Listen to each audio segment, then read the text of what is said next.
Karena Profesor Salim Said, Guru Besar Ilmu Politik di Universitas Pertahanan. Ya. Terima kasih. Assalamualaikum warahmatullahi wabarakatuh. Waalaikumsalam. Yang nampaknya belum diucapkan semua orang cuma satu. Mengucapkan selamat sahur bagi Indonesia Timur. Semua sudah diucapkan. Menguntungkan saya karena tidak bicara banyak, tapi merugikan juga. Sebab pikiran-pikiran saya brilian itu sudah dihabisi orang. Oke. Jadi yang tertinggal bagi saya, supaya berguna saya diundang, terima kasih. Salah satu akibat kalau Anda undang, makin sibuk saya orang-orang di jalan minta potret.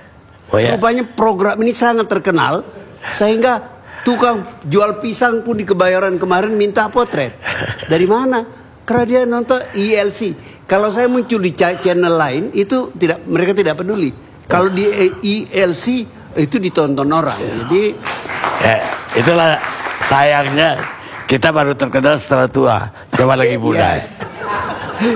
Kami pernah kantor waktu kami muda dulu. Oke, begini.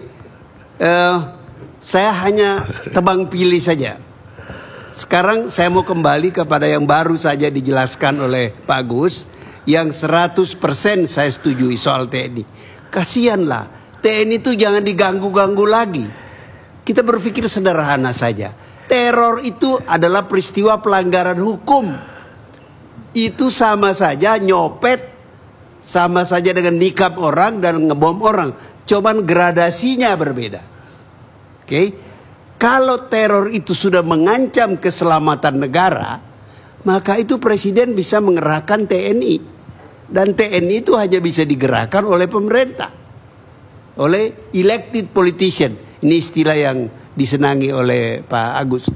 Politisi yang dipilih, tidak sembarang orang. Jadi menurut saya, kenapa sih repot-repot masukkan lagi TNI ke undang-undang anti teror itu? Itu sudah ada aturannya.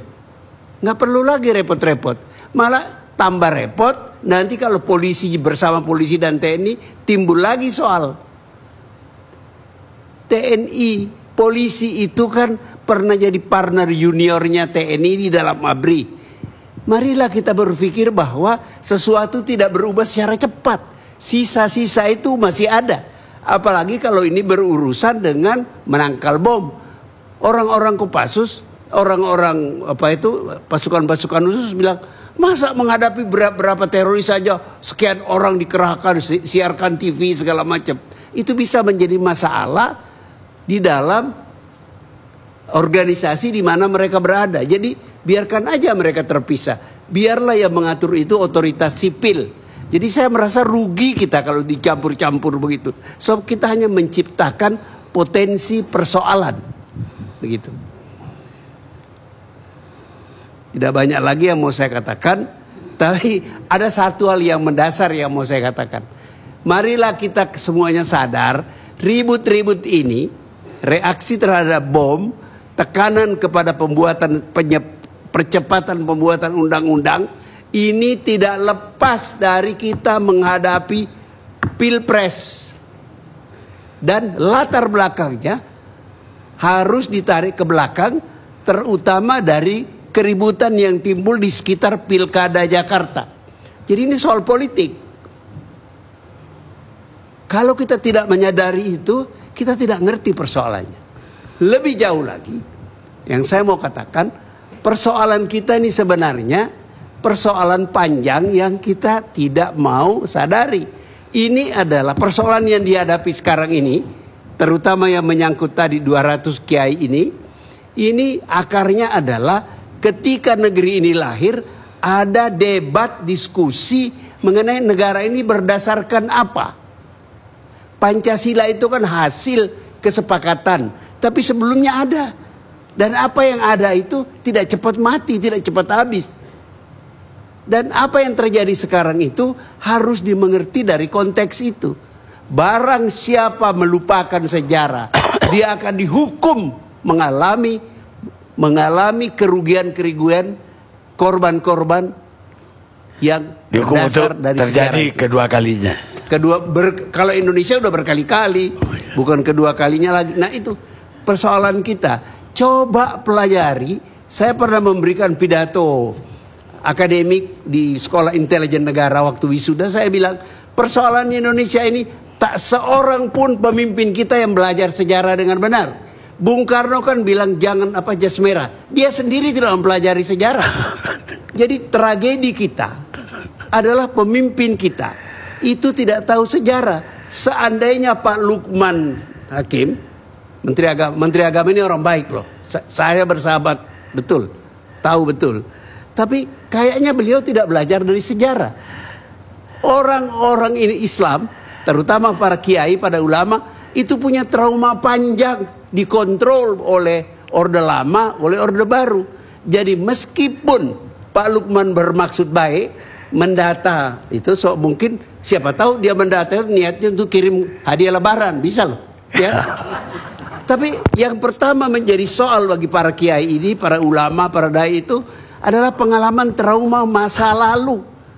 Problem Indonesia ini banyak trauma-trauma yang timbul dalam sejarah kita dan kita merasa sudah selesai, nggak ada soal lagi. Inilah persoalan Indonesia. Kita tidak ngerti sejarah kita dan kita anggap semuanya wah udah beres-beres saja. Indonesia tuh sudah selesai. Ini bangsa tidak disadari lahir pada periode kedua abad 20. Sebelum itu nggak ada Indonesia. Jangan berpikir Indonesia dari zaman Majapahit, Sriwijaya, apalagi Mataram, nggak ada. Ini barang baru. Usia Indonesia itu usia konsep. Itu muda berapa tahun dari Uni Soviet. Uni Soviet yang lebih hebat dari kita hilang. Kemana itu Uni Soviet? Tidak satu peluru pun ditembakkan, ambruk. Kenapa? Karena Uni Soviet tidak bisa menjawab tantangannya. Jadi persoalan kita adalah menjawab tantangan kita. Kalau kita tidak bisa jawab, dan untuk menjawab itu kita harus tahu sejarah kita. Kalau kita tidak tahu sejarah kita, kita kayak orang buta yang siapa tadi Ridwan Saidi bilang melakukan loncatan gelap. Nah itulah yang terjadi. Kita ini adalah bangsa yang baru berapa tahun kan menurunkan presiden kita dengan hormat. Bayangkan jasa Soekarno, jasa Pak Harto, kasihan. Siapa yang salah? Kita peradabannya rendah. Bangsa apa kita ini? Sekian puluh tahun merdeka baru mengamandemen undang-undang dasar. Jadi korbannya adalah Pak Harto. Ia berkuasa terus. Dia nggak melanggar undang-undang, ya kan? Dan banyak orang berkepentingan kalau Pak Harto berkuasa. Jadi Pak Harto terpilih terus. Ya, bingung ketika beliau sudah tua, bagaimana lagi mau jadi terpilih lagi, gitu loh. Itu karena undang-undang dasar kita nggak benar. Nah, para pembuat undang-undang sekarang ini bertanggung jawab jangan terjadi lagi kesalahan-kesalahan itu. Jadi undang-undang terorisme itu yang saya takutkan. Saya ikut diminta bicara di DPR. Jangan sampai kita mengulangi tragedi-tragedi masa lalu. Anda masih ingat kan undang-undang anti subversi? Itu yang bikin Bung Karno. Tapi yang pakai banyak itu adalah Orde Baru. Jadi jangan sampai presiden yang sekarang, anggota DPR sekarang mengatakan, oh niat kami baik, bersih, jujur. Tapi undang-undang itu punya cacat. Pemerintah yang akan datang, anggota DPR yang akan datang akan menyalahgunakan. Nah, dosanya Anda ikut pikul. Dan ini bukan dosa tidak puasa, tidak bayar zakat, tapi dosa kepada jutaan manusia Indonesia yang menderita karena keputusan Anda itu. Nah, saya sekarang mau mengomentari Pak Gatot, tapi udah pergi. Tadi saya bilang, Pak, saya mau mengomentari Anda, dia buru-buru pergi. Ya mungkin karena bukan karena takut pada saya. Apa pula jenderal takut awak ini kopral pun tidak. Oke, Pak Gatot tuh kalau ceramah selalu menyebut Syria. Ya, saya menambahkan Irak. Ini kasusnya lain sama sekali. Yang terjadi di Syria itu mula-mula ada anak kecil menulis apa di dinding di Idlib, itu diilhami oleh apa yang terjadi di Tunisia yang menjadi Arab Spring itu. Jadi anak muda ini menulis tidak berontak, menulis saja yang nadanya mengeritik pemerintah. Apa yang dilakukan oleh Bashar al-Assad? Dia kirim pasukan menghajar anak-anak itu. Maka terjadi perlawanan. Kalau terjadi perlawanan di Syria, di Irak, di Lebanon, itu yang akan terjadi adalah segala macam hantu belau masuk ke situ.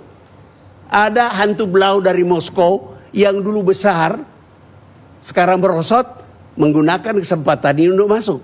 Amerika punya kepentingan, Saudi punya kepentingan, Turki punya kepentingan, Iran punya kepentingan. Oke? Maka semuanya berlaga di situ.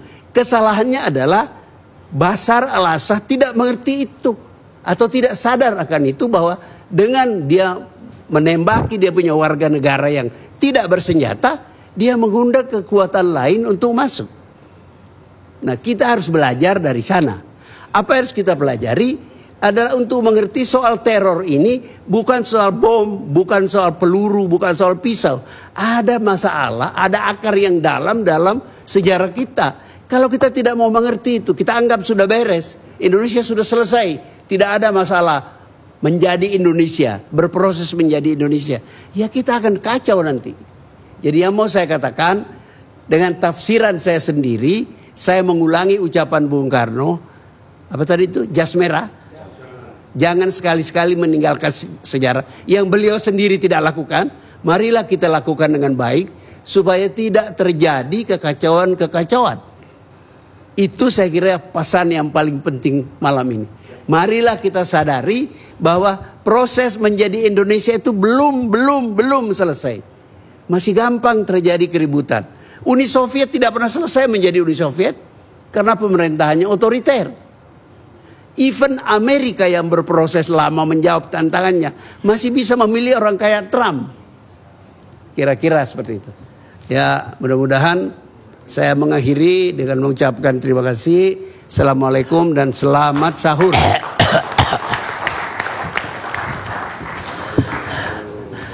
Pemirsa,